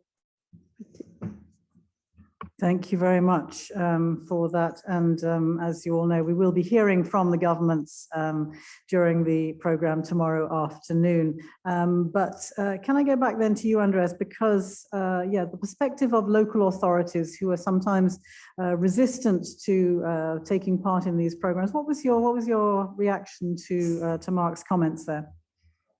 Comments were very truthful, and we have the same side to the problems, but we have 3 months shortly before Christmas. If I have a wish or 3 wishes, I would wish that Europeans find a way to build rules, framework rules, not every government, individual rules, framework rules. And these rules should be on the international or in European level. And then it has to be, or they have to be filled with national law, of course. But this national law should give as much responsibility to the local players, either the local governments or the volunteers, or both together, that they can act and can act more freely and more individual. And of course, it's a question of trust.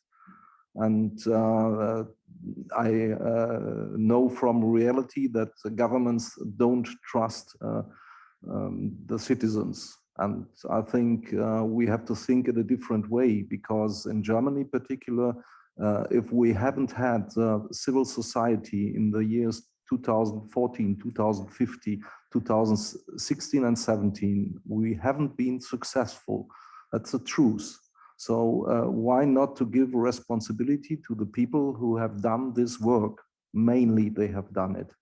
It's, the success local is also fulfilled from volunteers. And that's a picture I would like to see. Of course, I would like to see also the funding. And I think there's an opportunity, special in Europe, because of the demographic change we have. It comes more and more that you can explain as a mayor or someone who's dealing with these problems. That it's also a chance, if it's done well, for the local economists, and they have resources.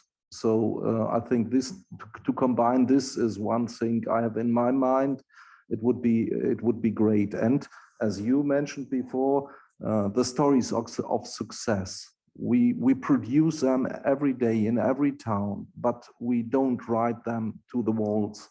And we have to do this. And in my part of Germany, we did this with a campaign. And we presented people who are now policewomen or someone who came as a refugee and now is a very famous songwriter. They told also in evenings, communities, what they miss or what they get and where the success lays. And last thing, and then I will stop. Volunteers and also the actors on the local base need help if there are problems. So you need a solution where are troubleshooters. You need them, professional help for problems they have.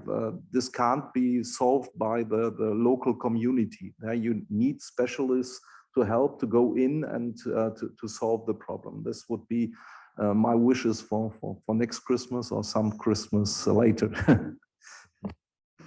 Thank you for that. And yes, on this question of getting the stories out, I'm hearing a very strong call to my fellow journalists gathered around the table and participating online as well. Why are we not telling these stories in a better way? Why are we not helping to change the narrative as we've been hearing? Why are we not able to somehow communicate the successes and therefore help to contribute to the sustainability and growth of these kind of programs? Alessandra, we heard also a moment ago about from Mark about the success, the enormous success of the Canadian example in being able to encourage people to continue for year after year to continue taking in refugees, as opposed to the UK, where it seems to be perhaps a one-off experience. What do you put that down to? And then perhaps tell us also what you would like to see as the most important ways of supporting the Canadian work. I think that the sharing the best practices is really the good point. Sometimes we don't see the good story on the media or on the website of the government, on the association, organization. We have to produce this because so people can understand that it's work. It's work, and people are not coming just to go to welfare or finish the 12 months and that's it. Now I can ask the welfare to the government and I'm okay. No, they want to work. They want to prove that they are able to be responsible of the society that welcome them. So the good practices, sharing this, put on the media and see us as example, a good example. And as I wish, sorry for Paul, but as I wish that I'm coming from Quebec. So Quebec is quite different for the rest of Canada. And sometimes we are running in Montreal 2 different programs, community sponsor and asylum seeker welcoming. So asylum seeker crossing the border, it's federal government, but Quebec is also provincial government. So humanitarian, we wish sometimes that humanitarian could be belonging to the federal government at all. So we are not subject, and sometimes in some different regional, provincial, that sometimes make change the rules, change the perspective, as is not easy to go over. So we have a great relations, but sometimes we are push and pull between provincial and federal and provincial. So, and sometimes the times is so longer. I have refugees that decide to go to Calgary because it's easier and it's faster, because we are still waiting the C number from Quebec. So sometimes this bureaucracy is make confusion, but why they are going faster than us? Yes, because before we have in Quebec, we have to process for Quebec. So sometimes bureaucracy is difficult to explain to the other. We manage this every single day, so we know how to manage, but for the others, waiting is not clear. So we spend time to explain why. And sometimes it's not easy because they want to come, they are in danger. Why is taking so longer? So it's not easy. And also improve small city around, because Canada is almost living on the border, because the temperature is affordable and everybody can live in this big town. But if you go on the north, it's freezing and nobody wants to go on the north. And but help small city to welcome and to give to them what they need, all the equipments, because Canada is beautiful. You can link very well society, the process, they are welcoming, but they are not well equipped for welcoming to receiving. So sometimes they go, but after a few months, they are back in Montreal, or they are back in Toronto or Vancouver. No.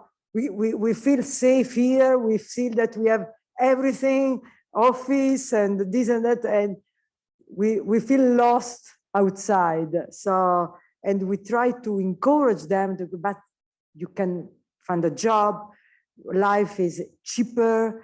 There is a welcoming community, but the service, they feel that they feel more safe and comfortable in the big city. So help also almost around the big city to receive and to be well equipped. Thank you. The very specific situation of the Canadian program there. I mean, I've heard from all of you really talking about this question of burnout and the need for professional support, troubleshooting, I think you called it, Andreas. And I'm wondering if anybody would like to come in and just talk a little bit more about this and how it can really help the communities, what kind of support you'll be asking for perhaps tomorrow to try and resolve this question of burnout, to try and make sure that this is something that the communities will continue to feel confident in doing year after year, because this is the problem that you were mentioning, Mark, isn't it? That after one experience, people don't feel they want to continue. Yeah, I could just comment on that. I think personally, one of the great things about community sponsorship and the scheme is that actually it has brought many vulnerable refugees into the UK. That is, people who are suffering from mental health issues, post-traumatic stress from conflict, etc. And it's quite amazing that within every community, there has been people who can cope and support that in voluntary roles, because a lot of them sort of perhaps come from general practice in medicine, mental health nurses, etc. But I think the whole issue for me of encouraging the community sponsorship scheme to continue to support people who are vulnerable, and then we've got to train and support those communities in order to deal with them.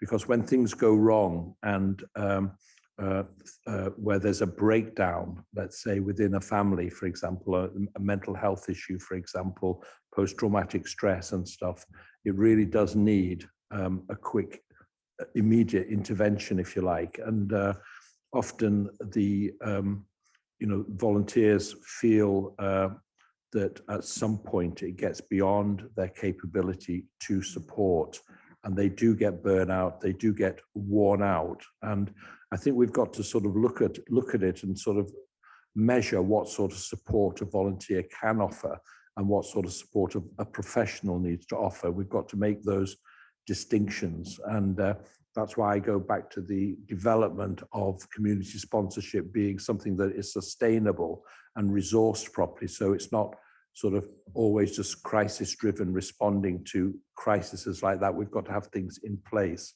I have to say that in the UK, the National Health Service will often generally are very, very good. But like all services, there's a lot of stress and strain around within those services and their ability to cope anyway. But it's an issue that is, I would say, is stopping repeat taking on another family and another family. They are, we need to somehow lighten their burden somehow. I'm not sure how, but bringing people together to talk about it like today is probably the way forward. Thank you. Fiona, you mentioned earlier that, of course, Italy, with this traditional culture of welcome and integration and hospitality and so on. I'm wondering, as you're hearing Mark talking about, supporting communities who are involved in this work, if you would have any comments on the need to, if you like, to recognize that beyond that welcoming culture, there is a strong need for professional support for this kind of work. Yes, I would absolutely endorse what Mark has said. And I think in our reflection on what a new model of community sponsorship could be, we would hope for a greater degree of structure, a greater degree perhaps of delineation between what volunteers can do and what professionals can do. And that requires a good deal of thought, and it also does require a good deal of financial backing, whether that be from a private funder, from government or otherwise. Community sponsorship is full of people with tremendous goodwill, and that mustn't be squandered, but it absolutely has to be supported. We can't expect people to be superhuman. They may wish to be able to do everything for the refugee family that they're looking after, but it's just not realistic. And so, yes, absolutely, I would agree with what you're suggesting. Yes, Andreas. If you have volunteers, you have to take them as they are.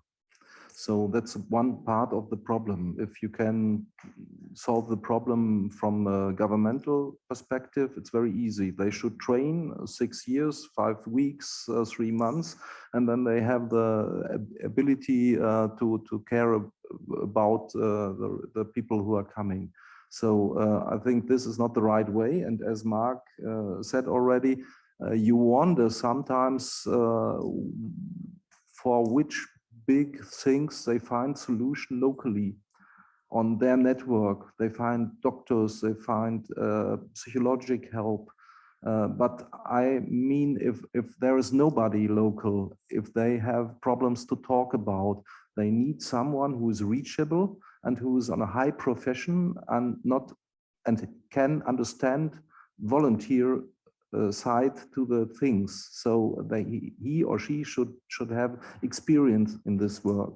And if this would be on a regional level without problems of weeks, reachable in between hours, I think this would be a very good element of help practically and not to build new abilities before you take someone. Volunteerism is always basic and it needs freedom.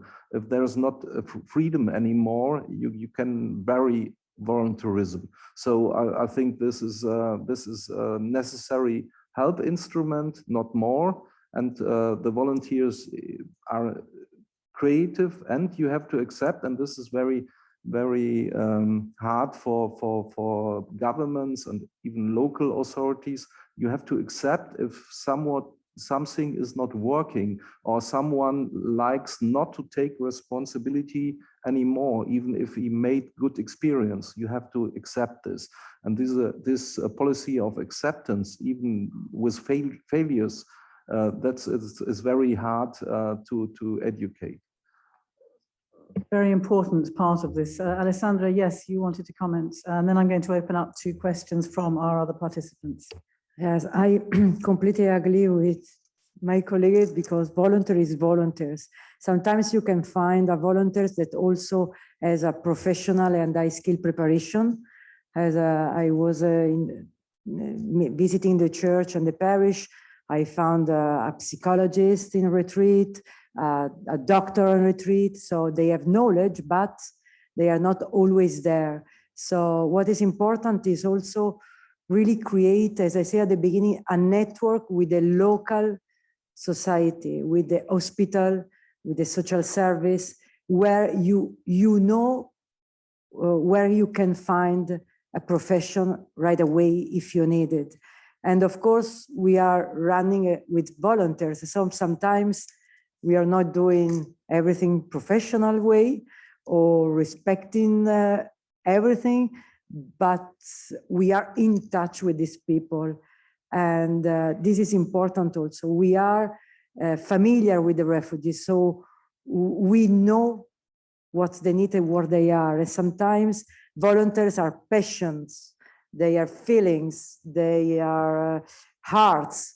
They are not all the bureaucracy or all the papers, checking list if you have done or not, but spending time with these people, it's a resource for the society after.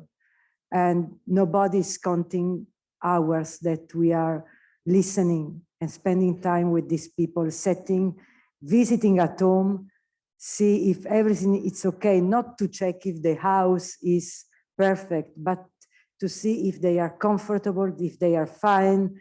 And so continue to work with all the actors on the field, but also not forget the human side of this project and this program, because it's important to take care.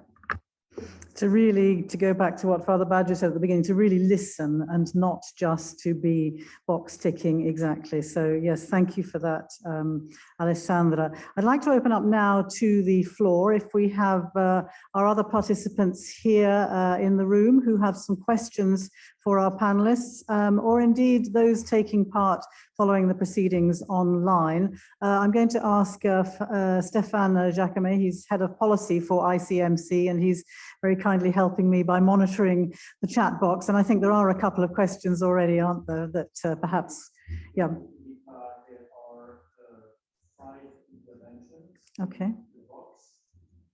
The first one is for Alessandra. Your interlocutor in Germany, Susanne Möhring, was very impressed that you knew in advance the people you would be receiving. And the question concerns more the asylum system in Canada. How many unknown people would go directly to Canada and seek asylum? As I said at the beginning, in Canada, there are 3 different ways to sponsor. One is direct with the government. So it's the HCR that select people and send it to Canada, and they are receiving from organization chosen by the government, receiving these people. Of course, that when you prepare the documents, in the documents, in the federal documents, there are the story of the people, there are the contact of the people, there are the phone number, there are the emails. So when you ask the refugees to complete this document, you will know the story, where they are. So I have a database of all the WhatsApp of the refugees, but private sponsor is a little bit different. I've been in touch with the Eritrean community in Montreal. They know people, Eritrean communities, from the Eritrean communities as a refugees. They refer me people. So I have someone in Canada that knows the refugees, refer to me people, and I started to work with the refugees abroad. And this is happening with the Congolese community, with the Syrian community. So they refer me the people. Thank you. The second question is regarding the UK, and it's from Ben Still from the Salvation Army. And Ben says, basically, there is a huge interest from people in the UK to receive people. And one example is the Ukrainians, with over 100,000 people who could be received through private sponsorship. And the question is whether you could build on this new example of the UK to somehow adapt the older sponsorship program in the UK. Question, and it's a question that's being asked by a lot of people in community sponsorship, because the Homes for Ukraine scheme seems to be a lighter touch on bureaucracy. It seems to be more flexible. It seems to offer more opportunities, so to speak.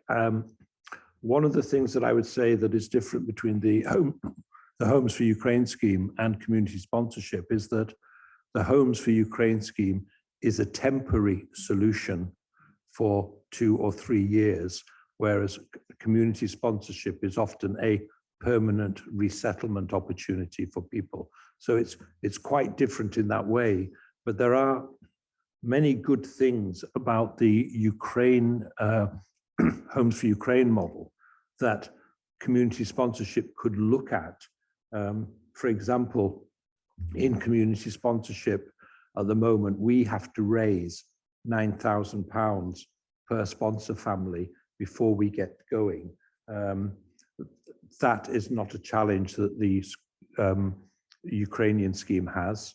The other thing about the Homes for Ukraine is that you're inviting people into your home in that scheme, and therefore, in a way, the capacity issue of housing doesn't apply, whereas in the community sponsorship model, housing is a big issue because the affordable rents, you've got to find very sympathetic landlords normally, or social housing that will accommodate that. And we found particularly with the Afghan refugees, often they come naturally with larger families beyond the sort of 4 or 5, it might be 7, 8 or 9 people. And that does create a much bigger challenge. So there's very good things about the Homes for Ukraine scheme that community sponsorship can learn from, but the two schemes are quite different at the same time. Yet in my personal experience in the small town that I live in, 3 community sponsorship groups have provided the backbone, so to speak, for the Homes for Ukraine getting together and stuff. So there is that transfer of experience and commitment that's been going on as well. But they're quite different schemes, although they're both branded as community sponsorship, but they've got very different starting points, so to speak. So, but there's good things to learn from it if we want to be more flexible and create more opportunities, because, for example, in community sponsorship, there might only be 120, 130, 150 community sponsorship groups at the moment in the UK, possibly up to 300. But in comparison, more than 30,000 people have come forward straight away on the Ukrainian scheme. So there's things that we've got to look at and learn from. Thank you. another question from Germany. As to the other 4 countries, and it concerns complementary pathway related to education. And not talking about university degrees, but below. And the problem is that most of the time, this level of education is for teenagers. But with refugees, it would be interesting to have such program for people who are between 20 and 30. And then these people could then enter the job market in those countries. And she would like to know whether such programs exist in the 4 countries.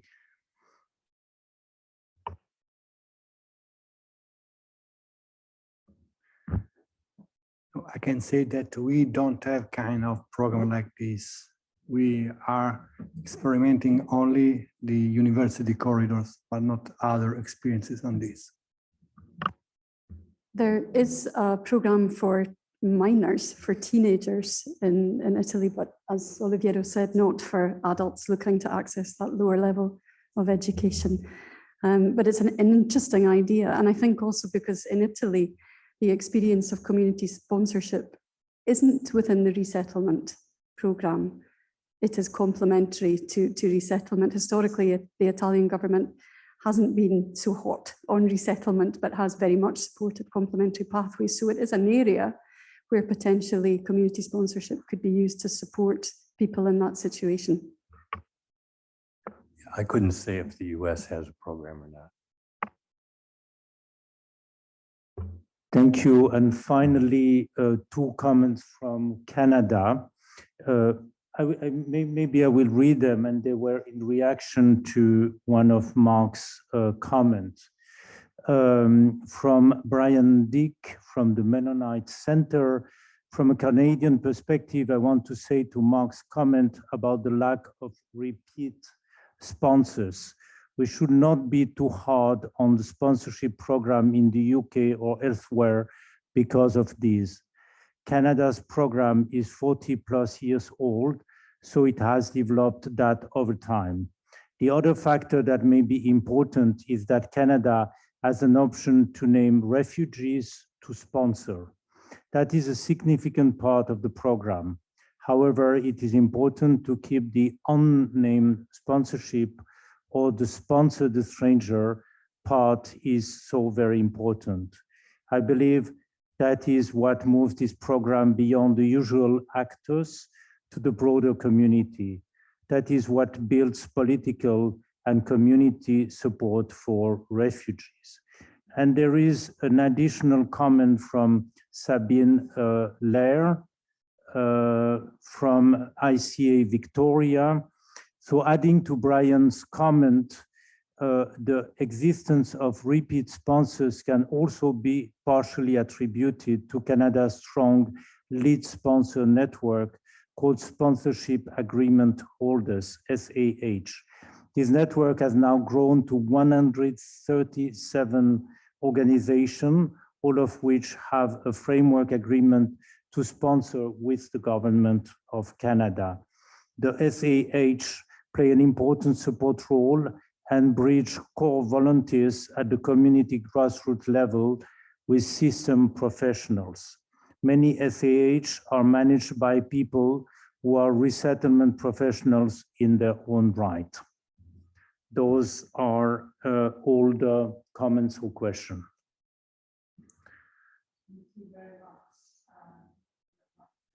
Thank you very much for reflecting some of those comments that we've received in the chat. What about our participants here in the room? Did I see, yes, a hand down at the bottom? Yes, please, thank you. Could you, if you want to comment, could you please introduce yourself and also, yes, indicate who you would like to ask the question to? My name is Angelina Baden Emison, Ambassador of Ghana to the Holy See. First, it's a comment, and then the last will be the question. A lot of refugees flee from their homes, from their countries, to come to whose countries? Not because government is chasing them or they have a problem with government. Some of them come because of economic reasons. For the case of Ukraine, we are all aware of what has happened and we are all ready to help. Whether we are the host country or whatever, if they were to come to Ghana and I had the means, I would help. Now, those who have committed offenses and had to flee from their homes or from their countries to host countries. This question goes to Canada. Canada said that he knows, we know them before they come, so when they come, we know how to help them, put them here and there. But what about those who come through unapproved means? A lot of them come through boats. They join 3 boats before coming. Some of them go to Saudi Arabia and they do domestic work and they are not treated well at all. They come with all sorts of mental problems. Yeah. For Italy, I have witnessed, I have talked to some Ghanaians who are here, who are refugees, and I know they are being treated well. They don't have problem at all when it comes to health, when it comes to work, everything is okay. So let me use this platform to say thank you to the Italian government.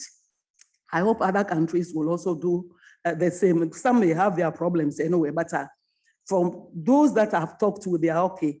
Now, so how do you know the type of people who have come to your country so as to help them in a way?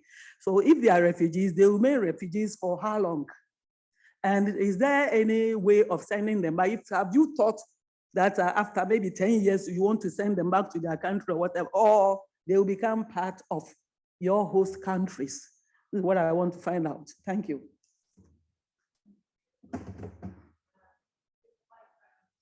Thank you very much. Alessandra, I don't know if Paul wants to come in, our Canadian participants, to respond to that. Thank you. For the refugee community sponsor is a specific program. And so for this reason, we know who is coming because there are all a process. And as I say at the beginning, they come as a resident permanent. For people coming in another way, as asylum seeker, coming from another country, they belong to another program and they arrive in Canada. Canada welcome them. This is a positive. They welcome them. They are not resident, they are asylum seeker, but soon they enter in Canada, they receive asylums.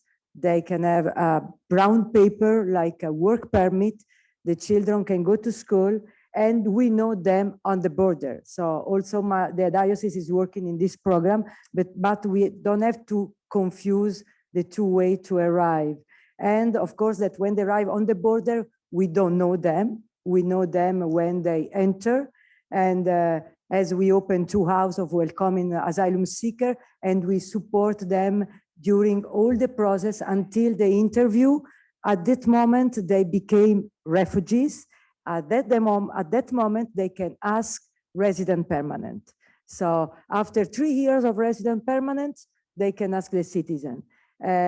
Sometimes the interview is taking few months, no more than 1 year, but soon they arrive, they receive welfare, the children can go to school, they can work. So, but are 2 different programs, I want just to clarify. Thank you. Yes, Paul, please. Did I turn that on? Perfect. Just one of the things, I mean, there are obviously exceptions, but one of the things about the Canadian model is moving people quickly to permanent residence, but then moving them to citizenship. So something that's very important for us is that people have that fairly quick pathway to citizenship because we want them to fully integrate, and they're more likely to fully integrate as citizens. So in terms of the question about refugees, as was mentioned earlier, they are permanent residents in most cases once they've arrived in Canada. And so we don't have no interest usually in sending them back. We want them to be citizens of Canada and to stay long-term and to contribute to our country. Thank you. Yes, please, a question down here. Hello, I'm Joanna Penrose Buckley from the UK government. I wanted to come back to some of the specific points that were raised about the UK context. But first, I wanted to say thank you to Anna. It was really good to hear about your experiences. You've obviously been through an enormous amount and you still are going through a lot. So thank you for taking your time to share with us the reality of how what's going on in Ukraine has impacted you and your family. Also, I wanted to say thank you very much to all of you from civil society who are sharing your stories. It's fantastic to hear from Germany and from other countries about the way that sponsorship is working in your context, because it's different in every country. Mark, thank you for your contributions. Mark, as many of you will know, has been a complete pillar for community sponsorship in the UK and has played an enormous role in supporting the growth of community sponsorship. So it's great to have him here. Also, I know that some of our other partners in the UK, including the Salvation Army, who put one of the questions in, are also listening. So thank you to you too. Some of the points that Mark raised, I just wanted to come back to now, specifically when we're thinking about the question that was in the chat that came from the Salvation Army. We have now got effectively 2 sponsorship schemes running side by side in the UK. We have a time-bound Homes for Ukraine, which is a 3-year program that people come on a 3-year time-limited visa, where they live in the homes of British people who have volunteered to take them. It's completely different to the original community sponsorship program that Mark was talking about earlier. We are in the process of doing a stakeholder consultation with the original community sponsors in the UK to try and see what elements from the Homes for Ukraine model have worked well, what we think the future of community sponsorship should be. So it's a kind of work in progress. So I can't really say, yes, we will adopt everything you've suggested, but we are definitely listening. And I think certainly some of the points around reduction of bureaucracy, making it more straightforward for community groups to participate and to support refugees is something that is a joint goal for all of us. And the team who lead on that work are working hard. They've done a big consultation and now they're working through the findings to put up what we call advice. It means that we will inform our kind of secretaries of state about what we're proposing, and then we will wait for their response. But we are certainly actively working on that. So thank you. Thank you very much, Joanna. We're going to be hearing from you again tomorrow, I think, aren't we, as part of the government response to these issues. Paul, did you want to come in and comment?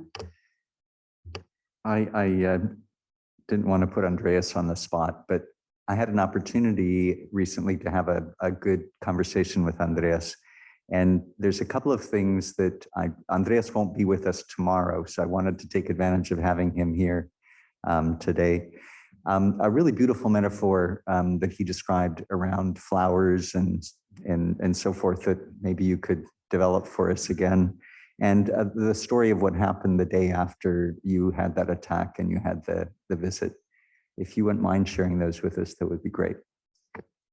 Okay, that's also some an emotional aspect. On 27th of November 2017, it was a year when the citizens of Altena got the prize of Madame Chancellor Merkel. I was in the local government and left at 7 o'clock, and on the way to a kebab, in a kebab, I was stabbed by some German, and the people who rescued me were Turkish origin. You can imagine that this is for the ultra-rightists a horrible story. So I'm on every list of rightists in Germany. A little bit reason to be proud about it. And there were some reactions of Germans like next time we will get you. And 5 minutes later, and this is a story you recommended, there was a knock to my door, and my secretary came in and said, okay, you have visitors. And there was standing a family I know very well, because a small town, close networks, and new instruments we implemented.